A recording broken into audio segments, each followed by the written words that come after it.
Et bien dans cette vidéo, je vais te présenter 3 projets alternatifs, donc des altcoins qui sont dans le même domaine et qui pourraient suivre la montée en puissance du projet Kaspa avec de plus faibles valorisations. Et donc nous sommes sur une vidéo assez spéculative, mais l'idée c'est de te présenter de nouveaux projets pour que tu puisses faire plus de recherches et pourquoi pas mettre un petit billet qui pourrait potentiellement te rapporter beaucoup si le projet fait x5, x10 en quelques semaines, quelques mois ou alors pendant le prochain cycle haussier. Alors tu le vois ici, Kaspa a vraiment explosé en atteignant un nouveau sommet historique au-delà des 15 centimes, sachant en plus qu'en ce moment nous sommes pas sur le bull run qui vient avec le halving, on a encore 5 mois avant le halving, et la bonne nouvelle si tu as raté ce pump sur Kaspa qui possède maintenant une valorisation de 2,6 milliards de dollars, c'est qu'il existe des alternatives qui pourraient potentiellement suivre les traces du projet Kaspa. Alors tu te demandes peut-être quels sont ces autres altcoins, et bien j'ai personnellement ajouté 3 autres altcoins à ma liste de surveillance, et dans cette vidéo je vais te les présenter et on va voir pourquoi je les ai choisis. Alors avant de commencer, je compte sur toi pour liker la vidéo, pour la partager avec le maximum de personnes. N'hésite pas également à aller faire un tour sur ma newsletter,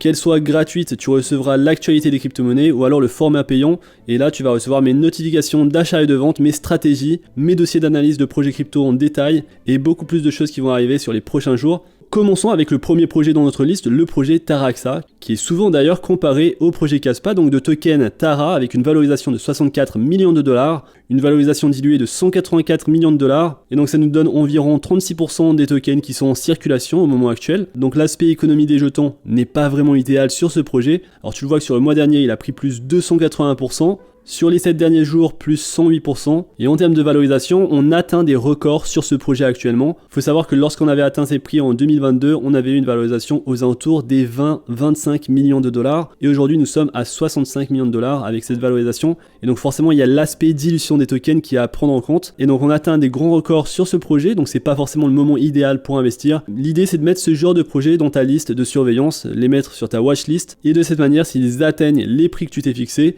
tu pourras prendre quelques tokens parce que je pense qu'ils pourraient très bien performer pendant le prochain cycle aussi. Alors pourquoi ? Le projet Tara et le projet Kaspa, donc les deux projets utilisent la technologie BlockDAG. Donc tu sais, cette fameuse technologie, et Taraxa est EVM compatible. Et donc contrairement à une blockchain traditionnelle qui n'a qu'une seule chaîne linéaire de données, un bloc DAG est plus un réseau interconnecté de données qui peut former de multiples chemins différents. Avec ce type de structure, les blocs sont générés plus fréquemment et cela augmente la capacité de traitement des transactions pour le réseau. La principale différence entre ces projets, c'est que Kaspa utilise la preuve de travail avec des mineurs qui produisent de nouveaux tokens, tandis que le projet Taraxa utilise un modèle de preuve d'enjeu. Au-delà de ça, Taraxa a été conçu pour les fonctionnalités du Web3, donc c'est une plateforme compatible EVM qui a des capacités de contrat intelligent, ce qui ouvre le projet au monde de la DeFi et des applications décentralisées. Leur écosystème a déjà connu une croissance et cela inclut des projets pilotés par l'intelligence artificielle. Alors la pièce du projet, c'est le token Tara, qui est utilisé pour le staking et pour les récompenses pour les validateurs votant sur les changements de réseau et également pour payer les frais de gaz qui sont très bas et même presque nuls. Alors ce token n'est pas forcément nouveau, il faut savoir que le projet a été répertorié depuis plus de 2 ans et demi et le plus haut historique a en fait été établi juste après son lancement, juste au-dessus des 7 centimes. Depuis, le graphique suit une tendance à la baisse avec quelques montées et replis à court terme depuis l'effondrement du marché l'année dernière. Le prix n'a pas beaucoup bougé jusqu'en août de cette année, ce qui nous amène au récent rallye. La capitalisation boursière est d'environ 65 millions de dollars en ce moment, ce qui est relativement petit. Alors malgré la hausse récente, il faut vraiment se focaliser sur ce projet sur le moyen long terme, en termes plutôt de fondamentaux et de technologies derrière le projet. Et ici forcément l'idée c'est aussi de jouer sur la tendance sur les projets comme le projet Kaspa qui continue à battre des records. Et donc il y a de fortes chances, si cela continue, que Tara puisse suivre en tant qu'autre projet basé sur le bloc DAG. Ils utilisent donc la même technologie, c'est juste le consensus de validation qui est différent. Alors sans compter ici en plus que c'est un écosystème qui est prêt pour la DeFi avec des éléments d'intelligence artificielle, on pourrait le voir gagner plus en traction avec ces deux secteurs très prometteurs et qui pourraient pousser beaucoup lors du prochain bullrun. Et donc je surveillerai ce projet pour me donner des zones d'achat si ça t'intéresse. Lien dans la description pour me suivre et pour avoir accès aux notifications. Le projet est disponible sur KuCoin, sur CoinEx. Assez facile d'acheter ce token. Passons maintenant au numéro 2 de cette liste. Alors le deuxième projet de cette liste, c'est le projet Nexa, de symbole Nexa également, avec une valorisation de 18 millions de dollars, une valorisation diluée de 170 millions de dollars. Il y a seulement 10% des tokens qui sont en circulation actuellement, et c'est un projet qui avait connu des sommets en avril 2023, avec une valorisation atteignant les 86 millions de dollars. Nous sommes aujourd'hui à 20 millions de dollars, nous pourrions revoir ces sommets pendant le prochain cycle haussier, on est sur une valorisation très faible ici. Le projet est disponible sur certaines plateformes d'échange centralisées. Alors Nexa, c'est très intéressant, c'est également un autre projet preuve de travail. Donc c'est une blockchain de couche 1 qui est capable de gérer 10 milliards de transactions par jour, en plus de pouvoir offrir la compatibilité avec les contrats intelligents EVM. Tout cela en restant décentralisé bien sûr. Et donc je te le dis, cette narrative qu'on voit aujourd'hui, il y a une narrative preuve de travail qui peut arriver. On l'a vu sur Caspar, on le voit sur certains projets, et donc le projet Nexa pourrait également bénéficier de cette narrative sur les projets plus spéculatifs qui possèdent cette technologie preuve de travail. Sur le projet que je t'ai mentionné juste avant, le projet Taraxa, c'est plutôt la technologie BlockDAG, et sur Nexa, on est sur la même technologie de consensus que sur Caspar, et donc c'est quelque chose qui est assez intéressant pour le coup. Ils ont eu un lancement raisonnable qui a été fait en 2022, et donc ici encore un nouveau projet qui n'a pas encore connu de cycle haussier, et derrière ce projet, on va retrouver l'équipe qui est derrière Bitcoin Cash, qui est également connue sous le nom de Bitcoin Unlimited, et donc c'est la même équipe qui a développé Nexa, et donc Bitcoin Unlimited, une organisation qui a plus de 7 ans d'expérience dans le domaine, dans le secteur de la crypto, et le logiciel de Bitcoin Unlimited a été utilisé, ça a été l'épine dorsale de Bitcoin, et puis ensuite l'épine dorsale de Bitcoin Cash, donc BCH, permettant donc à des milliards de dollars d'infrastructures minières et économiques de fonctionner avec succès pendant des années. Et donc l'équipe derrière le projet finalement, elle a l'air de s'y connaître, alors tu vois qu'il y a une insistance sur le marketing, et il va y avoir d'ailleurs des listings qui vont se préparer sur les prochaines semaines. Aujourd'hui le token est disponible sur très peu de plateformes centralisées, et la valorisation, bien qu'on soit sur seulement 10% des tokens en circulation, la valorisation est tout de même assez faible, et on pourrait revoir se sommer cette valorisation qu'on a eue en 2023, c'est-à-dire les 86 millions de dollars de valorisation, soit en x4 par rapport au prix actuel, assez facilement sur le prochain cycle haussier, sachant que ce projet n'a jamais connu de cycle haussier. Le projet est donc une blockchain de couche 1. Leur objectif c'est de devenir un réseau ultra évolutif avec des frais peu élevés, adaptés à la création de jetons, de NFT, de finances décentralisées, de staking et même de gouvernance. Une caractéristique déterminante de ce réseau, c'est ce qu'ils appellent le Wise Contract, qui sont essentiellement des contrats intelligents très efficaces. Alors bien que l'équipe construise son projet et sa technologie, le prochain grand objectif c'est d'être répertorié sur les principales plateformes d'échange centralisées. Alors tu vois dans cette vidéo je te donne des projets assez spéculatifs, comme ça avait été le cas, tu te rappelles, lors du dernier cycle, lorsque je t'avais parlé du projet MTV, donc Multivac, une blockchain avec une nouvelle technologie. On avait investi très tôt sur ce projet et il avait grimpé, il était passé de 10 millions de dollars de valorisation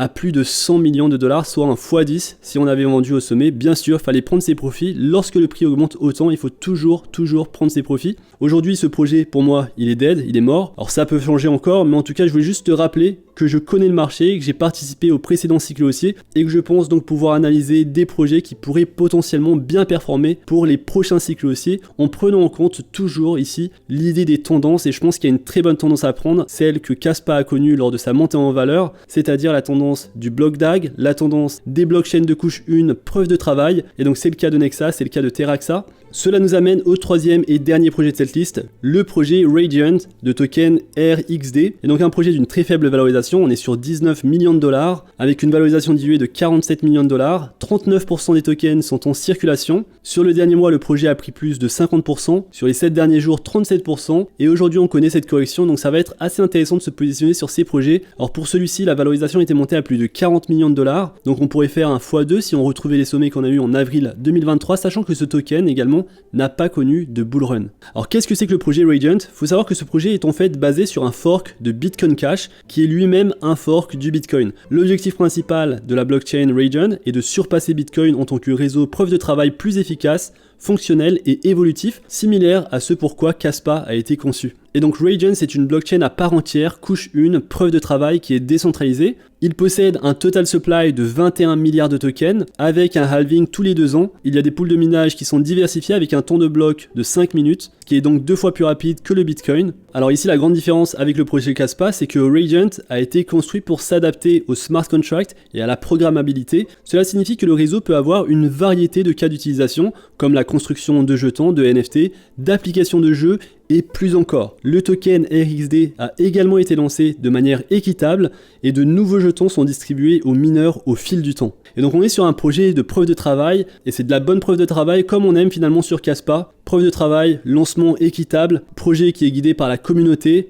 beaucoup plus rapide que le Bitcoin, la possibilité de lancer des contrats intelligents avec des applications, de la programmabilité. Alors le but principal du token RXD, c'est de payer les frais de transaction et ces frais sont maintenus assez bas en raison de la taille importante du bloc réseau. Par défaut, la blockchain Radiant peut créer des blocs de 56 mégaoctets, et à titre de comparaison, la taille de bloc de Bitcoin est limitée à seulement 1 mégaoctet, et Kaspa a en fait un système de taille de bloc dynamique qui change en fonction du volume du réseau. Et donc la grande capacité de Radiant permet de traiter plus de transactions tout ensemble dans des blocs uniques, ce qui maintient le débit du réseau élevé et les frais assez bas. Et donc je te laisse faire plus de recherches sur ce projet qui personnellement me tente assez bien lorsqu'on pense à ce qui s'est passé sur le projet Kaspa en termes de performance, et surtout avec l'arrivée du halving sur le Bitcoin, on pourrait avoir une montée en prix de tous les protocoles preuve de travail. Aujourd'hui le token est disponible sur seulement une plateforme d'échange centralisée, tu peux le voir, le volume à 100% est fait sur CoinEx, et on n'a pas beaucoup de volume sur ce projet, on a seulement 133 000 $. Et à titre de comparaison, Nexa, qui possède la même valorisation que le projet Radiant, possède 1,1 million de dollars de volume de transactions, et donc il y a beaucoup plus d'activité de transactions sur Nexa que sur Radiant, et donc je trouve que Nexa est un projet qui est plus intéressant en termes d'activité, mais je pense que ça peut être bien de diversifier, de prendre un tout petit peu de tokens de chacun de ces projets, mais surtout de les surveiller. Et donc je vois ici, même au niveau des commentaires, la communauté elle sait ce qu'elle fait. Le token Kaspa a monté en valeur, ça c'est évident, le token Nexa se prépare, mais est-ce que le token RXD va rejoindre la partie? Il semble que les tokens de petite valorisation qui sont preuve de travail sont un sujet brûlant en ce moment, et je pense également que c'est une bonne narrative de se positionner sur certains projets preuve de travail lorsqu'on voit ce qui s'est passé sur le projet Kaspa. Mais je pense également que c'est intéressant de se pencher sur un token preuve d'enjeu, mais qui est BlockDAG, donc le token Taraxa. Et donc je t'ai présenté 3 projets très intéressants finalement en termes de technologie et de fondamentaux, des projets qui ont d'ores et déjà commencé un petit peu à prendre part à cet élan que le projet Kaspa a donné, et qui pourraient potentiellement bien plus grimper en valeur au fur et à mesure qu'on se rapproche du halving sur le Bitcoin. Et donc de ces 3 projets, il faut savoir que le projet Taraxa, c'est le projet le plus ancien. Le token RXD a été lancé il y a près d'1 an, ce qui signifie qu'il est assez nouveau finalement par rapport au token Tara, et il a eu une énorme performance en avril 2023, un x10 en quelques semaines. Et donc je pense que sur ce projet également il y a beaucoup de potentiel, et je pourrais pas te le dire à court terme, mais à moyen long terme, surtout qu'on voit maintenant comment Kaspa s'impose sur la scène cryptographique. Les investisseurs vont chercher des alternatives plus spéculatives avec des valorisations beaucoup plus faibles, et donc ces 3 projets pourraient bien en bénéficier. J'espère donc que tu as aimé cette vidéo sur 3 projets crypto qui suivent la trend, la tendance du projet Kaspa, et qui pourraient beaucoup plus augmenter en valeur en fonction de celui-ci. Si la stratégie, si l'investissement, si tout ce que je te dis ça t'intéresse, n'hésite pas à rejoindre la team Insider. Si tu as aimé cette vidéo, un petit like, tu peux partager cette vidéo également, ça m'aide beaucoup. N'hésite pas à me dire ce que tu as pensé de ces 3 projets, je sais que ce sont des projets qui sont très petits en termes de valorisation, donc très peu de personnes les connaissent, mais je trouve que c'est quand même bon d'avancer avec les nouvelles technologies qu'on a sur les marchés. Dis-moi donc ce que tu en penses, si tu aimes voir ces vidéos sur de nouveaux projets. J'espère que tu as aimé cette vidéo, on se retrouve très vite, à très bientôt.